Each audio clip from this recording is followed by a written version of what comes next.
On a bright Saturday morning, a gentle young man named King Bright, who avoided trouble the same way poor people avoided tax collectors, decided to take a holiday trip to rest from work stress and refresh his mind.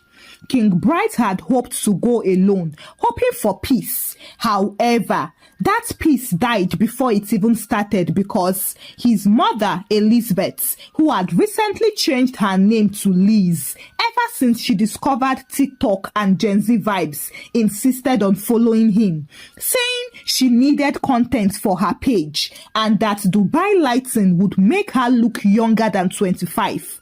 Without waiting for a reply, she packed 3 ring lights, 2 boxes of wig collections, a tripod and a suitcase full of waist beads, sunglasses and crop tops that were younger than some babies in her church. Ever since Liz started her Gen Z journey, she refused to answer anyone who called her Elizabeth, saying it sounded like arthritis and old people's waist pain. She even put a sticker on her passport that said, "Call me Lizzie Baddie." Paul. She told the immigration office at Lagos Airport with full confidence that she was emotionally 23. The officer looked at her real age, 58, and shook his head like someone who regretted asking the question. Meanwhile, in another part of the airport, Isha, a sweet and calm lady, was traveling with her mother, Veronica, or Vero as people called her. Vero was a strict, rapper-tying old school woman who believed that makeup was a sign of rebellion and that wearing ripped jeans means you were spiritually leaking. She traveled with a Bible, a bag of dried fish, anointing oil, and a wooden spoon because she said you never know when you might need to discipline somebody's badly behaved child. She believed in culture, respect, and everything ancient, as she hated anything modern with a passion that could melt steel. And then fate brought these two words and opposites together in the most shocking way. The first clash happened before they even boarded the plane. Liz walked in front of the check-in line, recording a TikTok saying, "We outside, Dubai loading, clock it my people, we are giving international hot girl energy." Paw! She swung her waist beat dramatically and almost hit Vero in the face. Vero hissed loudly and shouted, "Are you mad? What is paw? Are you a cat? Must you disgrace your generation like this just because you have a smartphone?" Liz removed her sunglasses slowly like a Nollywood villain and replied calmly, "It's giving jealousy. It's giving bitterness.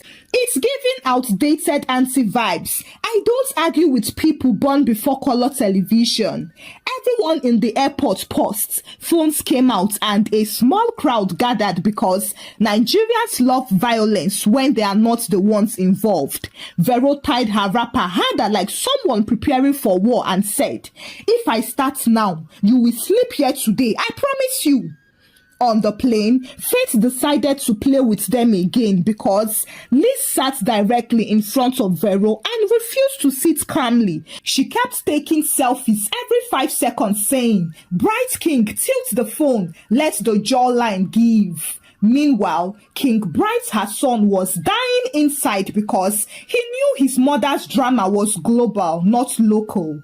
Vero kept tapping Isha's shoulder saying, "See this one, see her hair. She thinks she's still young. If turbulence shakes now, she will remember her real age." Well, it was as if turbulence heard its name and came immediately. The plane shook violently and Liz screamed louder than a possessed girl being delivered. "Jesus, take the wheel! Bright, no! I am too young to die. I haven't posted my last TikTok video." Her wig shifted forward like a helmet. Everyone held their stomachs laughing except King Bright, who was trying to control his mother, and Isha, who was shyly covering her face. That was how King Bright and Isha first spoke, out of shared embarrassment and suffering. They both apologized to each other for their mother's madness, and somehow laughter replaced their shame. They talked throughout their flights, sharing snacks, stories, and secretly holding hands like teenagers in love. Liz noticed and exclaimed loudly, "My bright king is giving romantic energy." "You ate! Clock it, bestie." Vero shouted from behind, "If you don't shut up, I will clock your head with a spoon." Everybody laughed again. By the time they landed in Dubai, love had already started growing between Isha and King Bright, and both mothers were preparing for war because neither wanted to be overshadowed.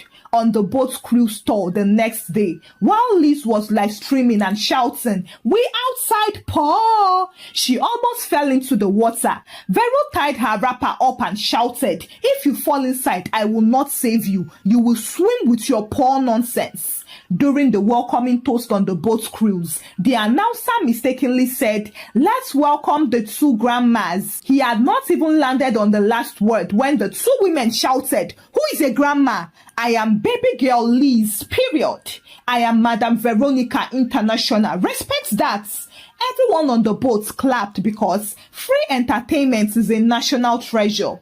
But while they were shouting, King Bright held Isha's hand and whispered, "I think I'm in love with you." Isha blushed and replied, "I think I am in trouble."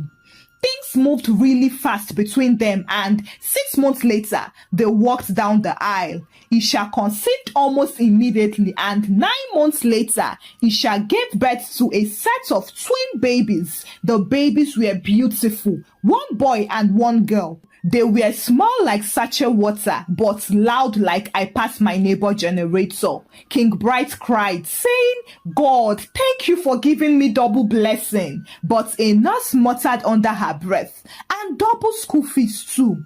The couple decided that they needed 2 weeks of quiet time to settle into parenting before anyone came. So they did not announce anything publicly. They switched off their phones, they locked the gates, and they made a promise that if anyone knocked, they would pretend to be out of town. They believed they could have peace with their newborn babies. But unfortunately, peace packed its load and ran away without telling them because Liz, the Gen Z baby girl, had already downloaded a modern app that helped her track her daughter-in-law's due dates. She trusted the app estimation so much that when the alarm went off, she didn't even call to confirm the delivery. She just went online and posted a TikTok video with a dramatic background music and the caption, "New era activated. Baby girl Lizzie the baddie is now a glamour. Paw.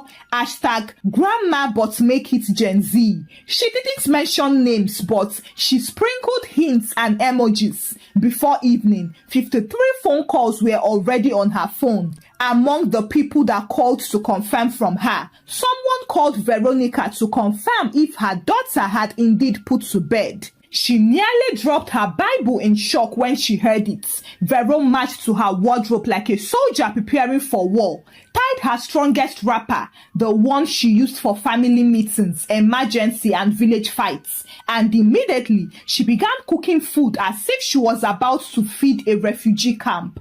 She packed a cooler of jollof rice, okra soup, ogbono, yam, akara, pepper soup, boiled water for bathing the babies, anointing oil, rubbing alcohol, cotton wool, and a wooden spoon just in case nonsense shows. That same evening, she stormed her daughter's house like a thunderstorm, banging the gates and shouting, "Open these gates! Are you people okay? Do I look like somebody you can hide a baby from?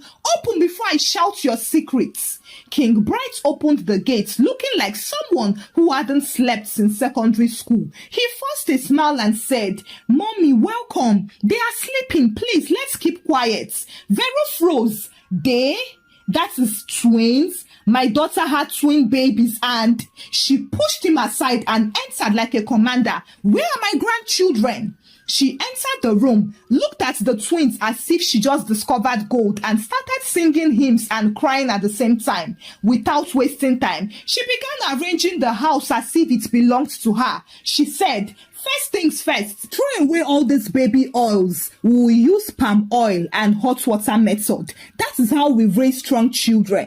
Meanwhile, Liz, who was unaware that Vero had arrived first, entered the compound 30 minutes later, blasting loud era stuff from her car speakers, dancing slowly while wearing sunglasses and gumboots as if she were on a fashion show runway. She kicked the door open, stretched her hands dramatically and shouted, "My bright king, my bright princess, your glamour has landed. Clock it, Paw." The baby started crying immediately and Vero shouted from inside, "Reduce your noise, they just slept. Why are you shouting like a town crier with a broken speaker?" Liz removed her sunglasses slowly like a villain about to slap somebody in episode 13. Who is shouting? This is called celebration energy. If you don't understand, that is your business, period. But she just said they? That means two babies. Oh my world. I am the latest glamour to two angels. Paw. Vero came out holding the wooden spoon like a microphone. Look at you dressing like somebody's midlife crisis. If you try to spoil my grandchildren with your nonsense TikTok experiment, I will pursue you from this house. Liz hissed so loud that the ceiling fan paused. You are threatened because I am a hot glamour and you are a grandmother with rapper and arthritis. Paw. That was when the war began. The twins immediately became trophies in their competition, and every action turned into a dramatic battle. During the feeding time, Vero wanted to feed them water with a wooden spoon and she insisted on breast milk, while Liz wanted to use silicone baby bottles to give milk. She also insisted on warming the milk to the perfect temperature using a digital thermometer. When the children were fussy, Vero played ancient African sounds, while Liz played Rema's Baby Calm Down Lullaby remix. The twins looked confused, as if they were asking, is this the life we came to? When it was time for skincare, Vero brought out palm oil and said, "This one prevents any spiritual arrow and even mosquitoes." But Liz shouted, "Do you want to fry them? Are they plantains? We use organic coconut baby butter, vegan friendly, no chemicals." As for the couple, who were more like spectators in the drama, they decided to stay neutral and avoid madness. Therefore, when Ada Grandma came complaining, they would use their secret escape strategy. Whenever Vero started shouting, King Bright would stand up immediately and say, "Oh, I just remembered I have an urgent Zoom meeting." Even when it was 7 a.m. on Saturday morning, when Liz started insulting tradition and defending Gen Z gentle parenting, Isha would stand up too and say, "My company needs me to respond to an emergency email. I'll be back, ma."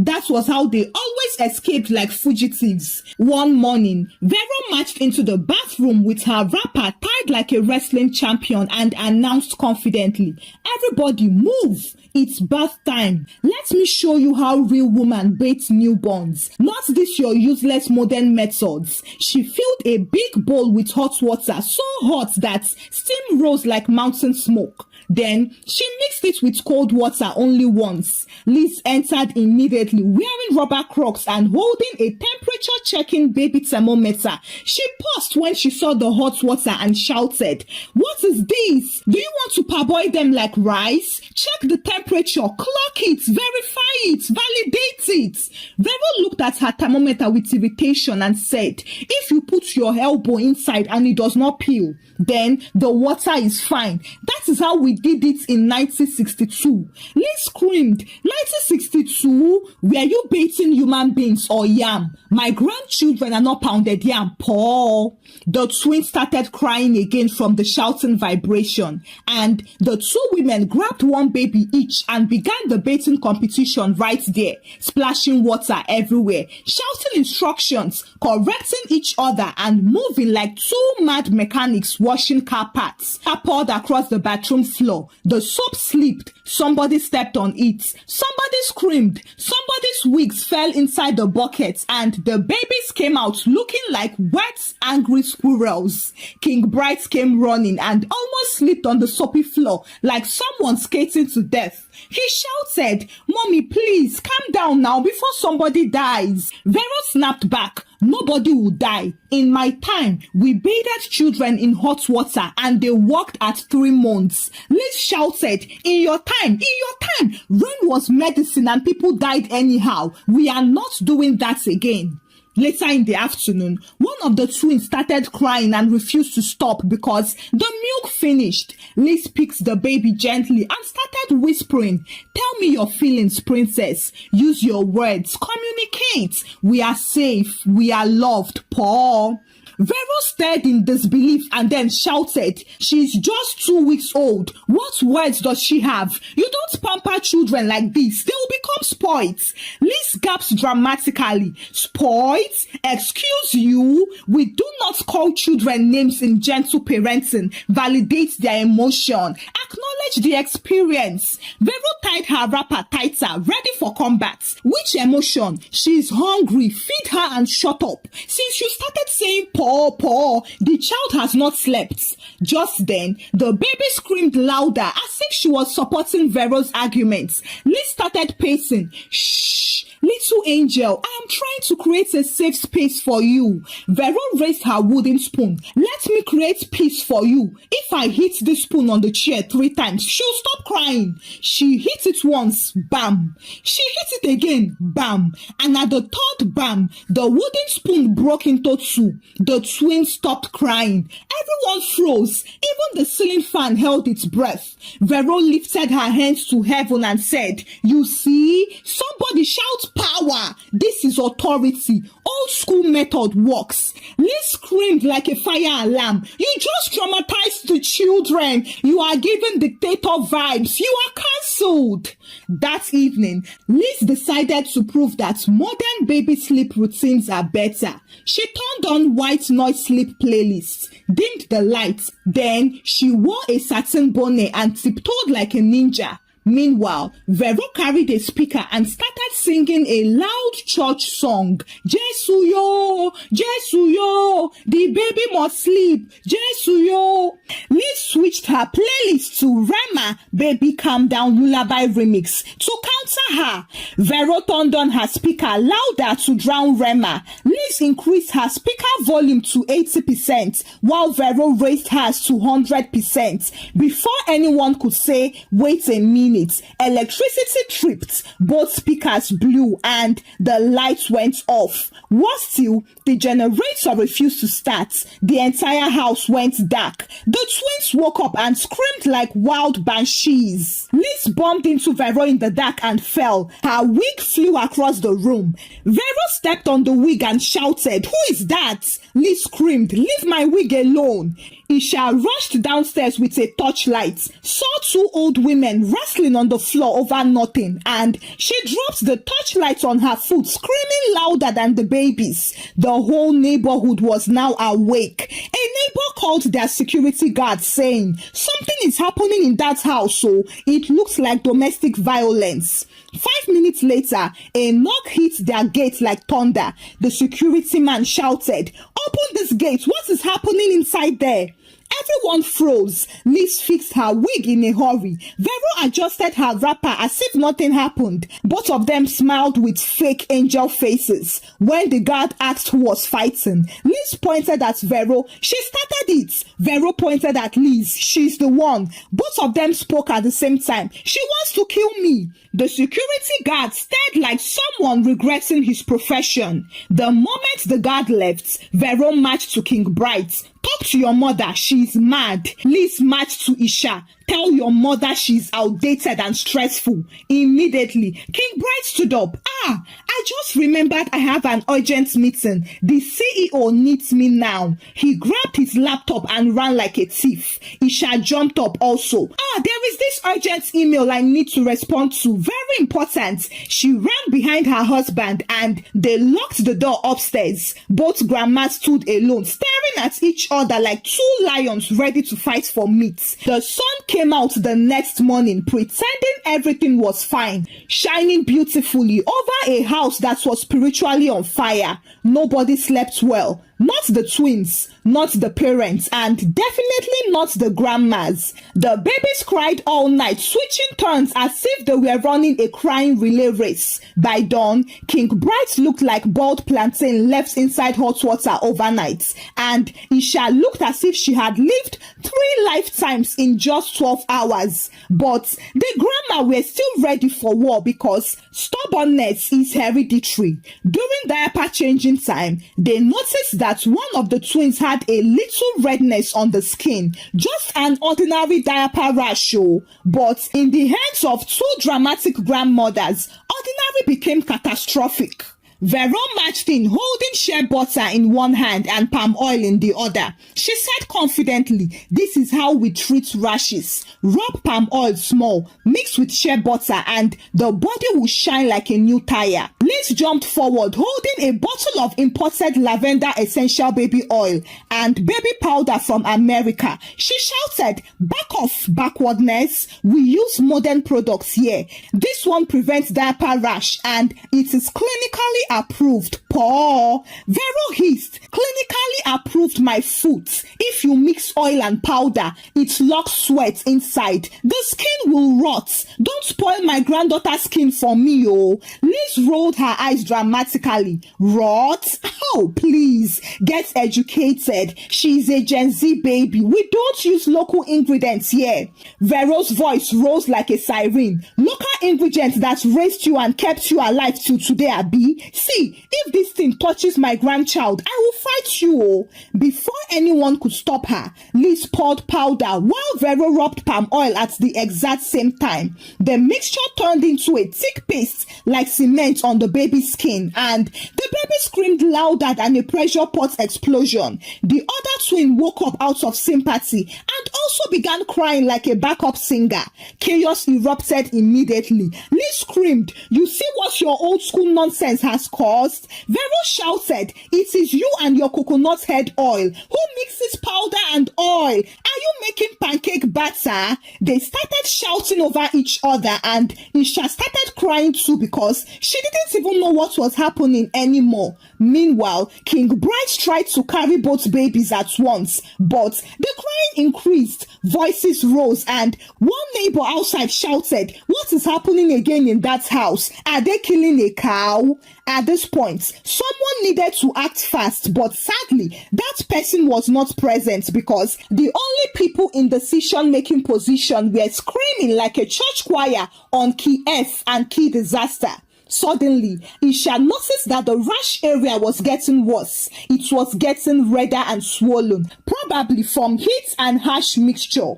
Her heart flipped upside down. She grabbed the babies and screamed, "Enough! Somebody call the doctor. We are going to the hospital now." Everyone froze because her voice came from deep inside her soul, like someone who was carrying the pain of the entire Africa. Within minutes, they rushed the babies to the hospital. Each grandma held one child like a trophy for Olympic competition. When they arrived, the pediatric doctor examined the babies and frowned. "Who mixed palm oil with powder on a newborn skin?" Both grandmas pointed at each other simultaneously like synchronized swimmers. "She did it." Nurses turned away to laugh, pretending to cough. The doctor frowned. "Your actions caused chemical irritation. Their skins are extremely sensitive. If you had delayed longer, it could have led to an infection." Silence swallowed the room. You could hear a mosquito breathing. Tears filled King's bright eyes. Not angry tears, but disappointment tears. The ones that make grown women sit up straight. He looked from one grandma to the other and said, "You nearly harmed my children because of your useless competition." Vero gasped and held her chest like someone stabbed with a fork. Lizzie's mouth trembled like a blender. Isha wiped her tears and said, "From today, both of you are leaving our house. We need peace." Both mothers screamed at once. "What? You want to chase us? Us? 2 experienced mothers?" King Bright didn't raise his voice. He simply stood up like a judge delivering his final verdict. "If you love your grandchildren, pack Pack your bags and go. The silence that followed after that was heavier than cement. The babies were treated and they went home with heartbreak and embarrassment. The next morning was quiet, as if somebody paused life with remote control. The grandmas packed their bags slowly, dragging their feet as if they were leaving their souls behind. Liz left with her colorful suitcase and ring lights, while Vero left with her cooler, Bible and wrapper tied tightly like an armor. Both pretended to be strong, but their eyes were secretly glassy. Isha hugged them weakly, not because she was angry, but because she was exhausted beyond human understanding. And King Bright opened the door quietly, avoiding eye contact with them, because if he looked at them, he might cancel everything out of emotional weakness. Liz turned at the door dramatically and said, "My bright king, remember, I love you more than viral fame." Paul. Vero wiped her eyes with the edge of her wrapper and muttered, "God will protect the twins. Old school blessings never fails." As they left and the gate was closed, silence entered the house like a visitor wearing socks. For the first time, the house had peace. Real peace. The twins slept longer and the couple heaved a sigh of relief. Since both grandmas were gone, King Bright and Isha realized they needed help with the babies. They couldn't handle two screaming alarms at once. So Isha's friend recommended a young lady named Tonya, who came with good references, a soft voice and the face of an angel. She looked like the type of person you would trust without thinking twice. At first, Tonya was perfect. She was always smiling, singing lullabies, cleaning the house, and carrying the twins like precious gold. She even made breakfast and said, "You two should sleep. I will handle everything." For a moment, they thought God had finally answered their prayers, unknown to them that the devil does not always appear in horns and red tail. One afternoon, while the babies were napping, Isha went upstairs and noticed that Tonya's bag was unusually heavy. Curiosity prickled her spirit and something whispered to her, "Check inside." When she opened the bag, she saw a tiny bottle of sleeping drops, their baby passports, and printed travel forms already filled with their babies' names. Her blood froze solid. She gasped so loudly that King Bright ran in carrying the twins. When he saw what she was holding, he froze. They both looked at each other with terror as the realization dawned on them. Tonya was planning to steal the twins and travel out with them. However, before they could fully process it, Tonya walked inside, saw them holding the evidence, and dropped her fake smile like a mask. Her face transformed instantly. It turned cold, sharp, and dangerous. "Give me the babies quietly," she said calmly, "and nobody gets hurt." Isha screamed. King Bright shielded the twins in his arms. Seeing their reaction, Tonya reached into her pocket like somebody ready to attack and brought out a penknife. The room turned into ice. Then suddenly, a loud bang, bang, bang, bang, bang, bang, bang was heard at the gates. Someone or some people were furiously banging the gates. Tonya panicked and tried to run through the back door. When the door burst open, it wasn't the police. It was Liz and Vero, both running inside like a military squad. They rushed in because they had seen something online, a suspicious social media post from an account that buys and sells babies for trafficking. Liz, who was always on TikTok, recognized Tonya's face on a post and rushed back immediately, while Vera, using pure old school intuition, dreamt of something bad happening to her grandchildren in the night, and she also returned back. They arrived like angels wearing slippers. The moment Tonya saw two enraged grandmothers entering like a thunderstorm, she panicked and tried to escape through the window. But Vero blocked her path. She used her wooden spoon like a weapon and wiped her on the back. "Woes, you will not live here, not today, not while I am alive." Liz grabbed a bottle of baby oil and poured it on the floor at Tonya's feet like a movie stunt. "Let me see how you run." Boo! Clack it!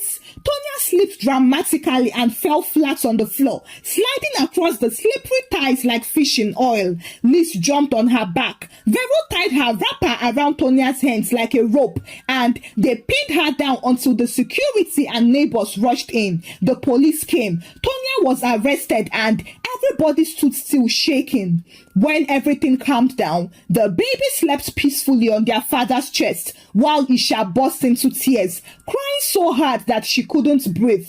Liz and Vero went to her and hugged her tightly on both sides like protective shields. Isha wept. She could have taken my babies. Vero patted her back gently. I will never allow anything happen to them. Old school or not, I am their grandmother first. Liz wiped her own tears and said to Vero, all that poor and GENZ slang was just me trying to feel young.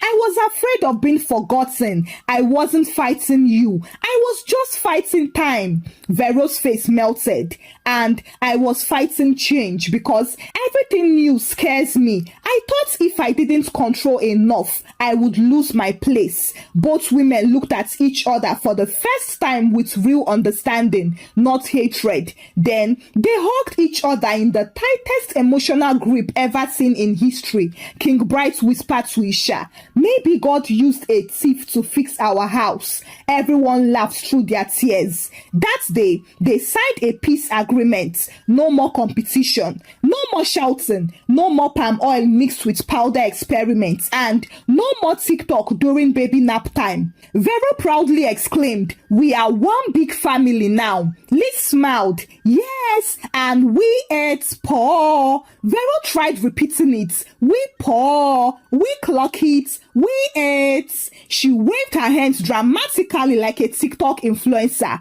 Liz screamed, oh my God, you did it right! And the twins giggled happily. 1 week later, the two grandmas stood in the living room in front of a ring light to do the Gen Z grandma versus old school grandma peace dance challenge. Both grandmas started dancing side by side with wrapper and crop top, with wooden spoon and ring lights. One was dancing the African traditional dance while another was doing the Afrobeat steps. They were both laughing like sisters. Liz uploaded the video with the caption, when we stop fighting, our family wins. That video went viral. King Bright looked at Isha and whispered, we are never having another baby. I cannot survive season 2. Isha nodded seriously. Amen. Thank you for watching to the end, besties. Today, 2 of our besties are celebrating their birthday, and this story is dedicated to them. King Bright and Isha, I wish you both a very happy birthday and a new year filled with love, joy, and progress. Besties, please, let's say a prayer for them in the comment section. If you enjoyed the story, kindly give the story a thumbs up and share the story out with your loved ones. Subscribe to this channel if you've not done so by now. Until I bring another story your way. Bye.